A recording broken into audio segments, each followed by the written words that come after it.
Yo, to show y'all exactly.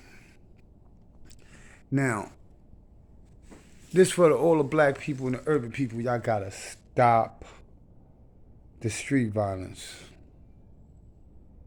And I'm gonna tell y'all why y'all gotta stop the street violence because they deliberately doing this to all urban communities so the black people can gather up guns and kill each other. So all this stuff that they doing is not for black people. It's really against black people.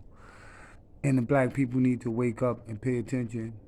Now, listen to what this man says right here. He's going to tell you the truth about why you have all these shootings. And they're going to explain to you that they're letting the murderers go because they know they are kind of like, some of them have mental issues and they just like to shoot at people and shoot people. And when they come to Chicago, Chicago was the first city that they defunded the police in, and it was like an experiment where they ran this experiment and see how the community would react to no police, and then the violence went up. So this is how they know to do this across the United States to destroy the urban cities and the black people. Now listen to this. Taxes there too. Everything we now buy, everything you buy is more expensive. Not this, just watch.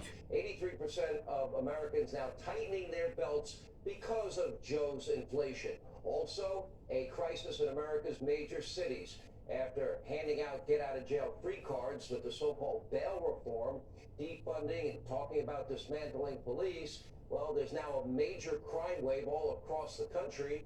Now, this weekend, typical weekend in Chicago, 54 people were shot, 12 killed.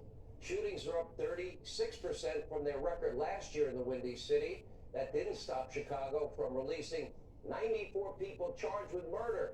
They let them back out on the streets. Now, since Biden took office, America's now become more dangerous, a lot more expensive, and a lot less secure as our enemies and countries that hate our guts are taking full advantage.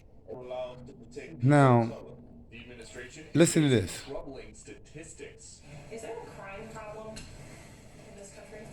Well, I would say certainly there is a guns problem. A red state governor disputes that. One thing they like to talk about is guns without recognizing that most of the gun crimes occur in inner city situations like in Chicago. So today, Fox followed up. Homicides up 113% in Minneapolis, up 38% in Philly, up 22% in Chicago. Just to clarify, the White House's position on this is that is mostly because of guns. Well, first, I'm not sure what data you're looking at, but I think most data that is out there shows that there's actually been a rise in crime over the course of the last year since this. Now, listen to this hypocrite. Listen to her. Just listen to what she say right now, how much sense this makes. That she's gonna go around the total question. Just listen.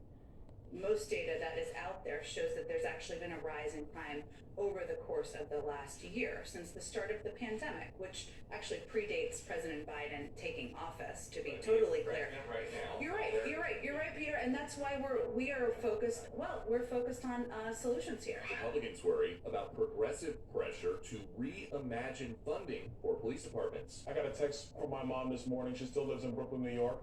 My mom, and she said point blank, son, you were right last summer. Defunding the police is only going to hurt the inner city. The reasons why 1 second. the police reform bill in progress is delayed aren't clear. The issues that are still outstanding. They can see